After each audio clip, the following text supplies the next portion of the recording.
everyone, welcome back to Cottoverdi. My name's Annette and I garden here in this gorgeous walled garden in South Buckinghamshire in the UK. It is equivalent to a zone 8B. My style is English country garden. I don't have too much formality and I particularly love flowers. So I really like dahlias and roses and tulips. And today I'm going to be planting some tulips. So what I thought I'd do is bring you along. So I'm going to tell you what I'm planting and then I'm going to show you how I'm planting them. I am going to be planting some tulips and some forget-me-nots. Now the tulip that I've chosen is a tulip called Sweetheart, which I just think is such a pretty name. But it's also a really pretty tulip. It's a Fosteriana tulip, which basically means that it's one of the typically shaped tulips and it'll grow on a really strong sturdy stem and it's going to flower hopefully in April. Now this tulip is a gorgeous buttery lemony colour, and then on the outside edge of each petal is quite a wide sort of ivory white stripe, and then the centre is also very yellow. So it's just going to be a really bright spring-like spark. It'll be one of the first to bloom in the garden hopefully. Tulip Sweetheart is going to grow to about 40 centimetres tall and it should rebloom for several years. It may not last forever, but it should rebloom for several years. So in amongst this tulip, I am going to be planting a beautiful backdrop of forget-me-nots. Now this forget-me-not is very special because it is an exquisite shade of deep blue. It's much deeper blue than ordinary forget-me-nots. This one is called Compindi, Tulip Compindi. It's called Forget-me-not Compindi. I think that's how you pronounce it. I'll put the name up on the screen. And as I said, it's just going to be this gorgeous bed of blue behind all the yellow tulips. Now it's going to flower hopefully at exactly the same time, maybe from March even, right through till June, hopefully. So I should get a really good display. So it is hardy and it's going to come back every year. Hopefully it will self-seed. I bought these forget-me-nots as plug plants and they arrived in the autumn and I've had them in my cold frames, trying to protect them from all the wet that we've had. So they've been in my cold frames for a long time. Now I have lost a couple of them and some of them have started to be eaten, I think probably by slugs. So I'll show you the damage, but it's not too much. I think I lost 4 out of the plugs that I bought, but that's not too bad. I think I got like 40 plugs. So I've got them, they'll be going in other beds as well, not just this one here. So let's just get on with some planting. Now in this border last year, I planted lots of saxifrage that I'd taken out of the pots that I had in my tablescape, and only 2 have survived.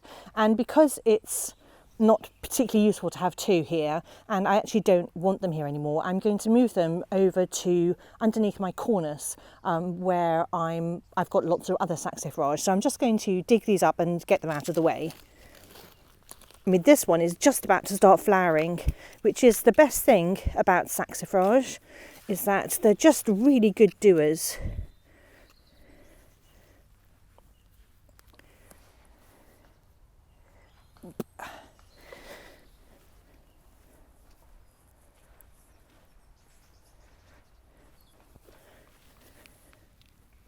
Hopefully I can avoid hitting any bulbs. So I haven't edged this border and it's got loads of weeds in it, I can see. I'll just take those out.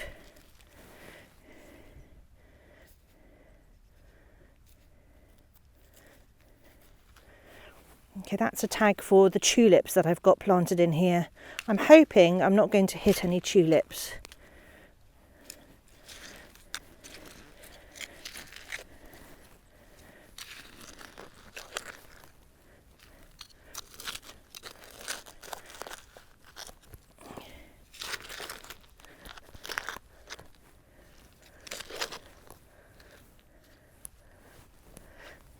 And what I am going to do is feed them with a multi-purpose plant food.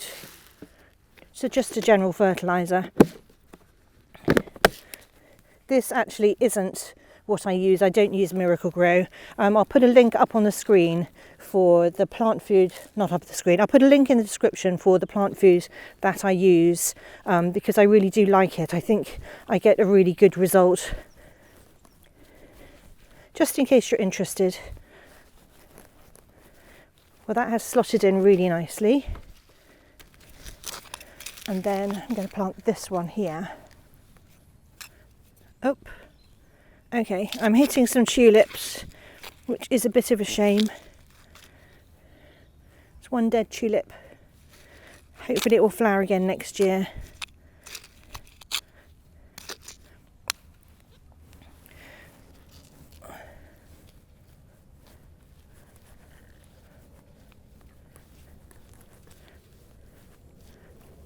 So these are dwarf forget-me-nots and they only grow 15 centimetres tall, but they will spread eventually to sort of 25 centimetres wide. So I'm not going to plant them particularly densely because hopefully over the years they're just going to spread a bit.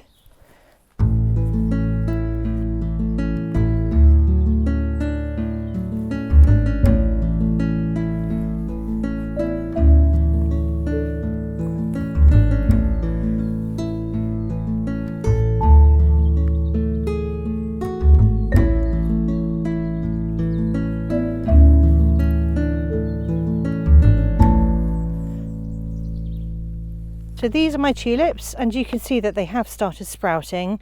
So I'm going to be very careful when I plant them to ensure that I don't knock those little shoots off. And I am just going to sort of chuck them in the bed, in the border, and hope that it's a very natural looking display.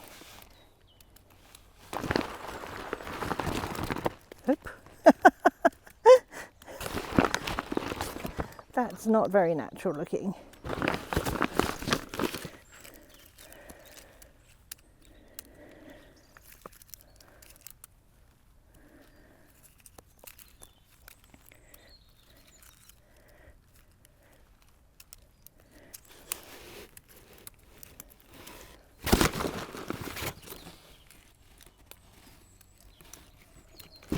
So again, just like I did when I replanted the saxifrage, for each of the forget-me-nots, I am going to feed them a little bit with this general multi-purpose fertiliser.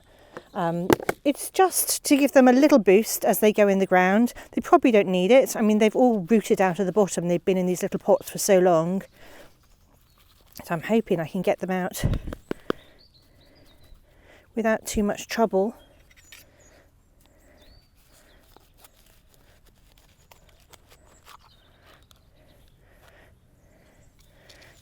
And I can see that just where I want to plant this, actually, I've got some bulbs, some tulips from last year coming up.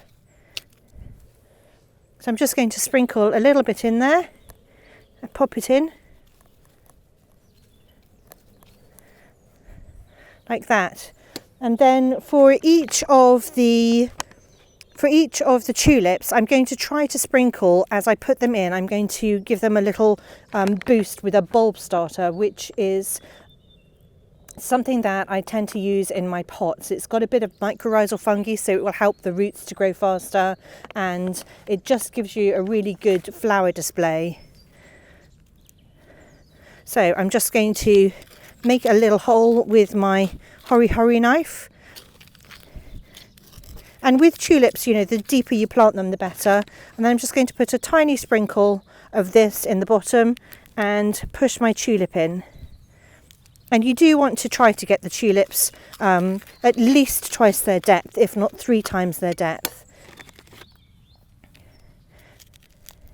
And yes, it definitely takes a little bit longer if you want to put the mycorrhizal fungi in, but I think it's worth it, especially as I'm planting these a bit later than is ideal.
So because I've weeded this border and I've edged it and I've planted things, and maybe the tulips aren't as deep as I wanted them to be, I'm also going to put a layer of mulch on top. This is a great time to do it, you know, in the middle of winter.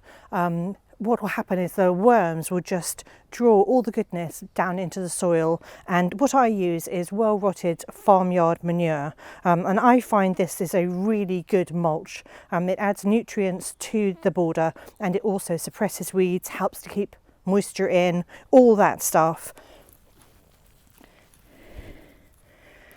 And this is absolutely soaking wet because we've had such terrible weather. So it's just a big sodden mess. There are actually blocks of ice in here still, like it's solid.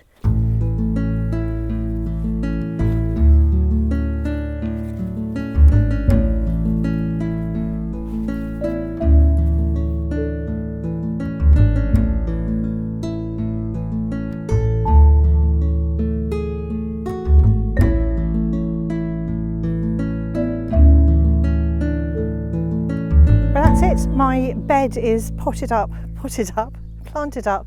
I really hope you had fun as I got on with this project today. I'm so happy to be out in the garden, even though it is a damp, miserable mess. It's quite foggy and misty. It actually feels much more like autumn than winter even, but I can hear a lot of bird song today.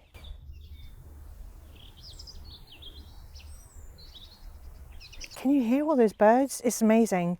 So I guess spring is in the air maybe? I don't know. It's the middle of January, so probably not. But anyway, this is my gorgeous border. I can't wait to see what it looks like come April time. It should be fantastic, and hopefully I'll have lots of colour there from the forget-me-nots through till June, and then next year when everything has grown a bit, I'm really hoping it's going to be a fantastic display. And we've got lots more of these beds to plant up, and I've got many more exciting things to plant. So if you're interested in following along, then do subscribe to my channel. I'd love to have you along. And anyway, thank you so much for watching, and I'll see you all next time.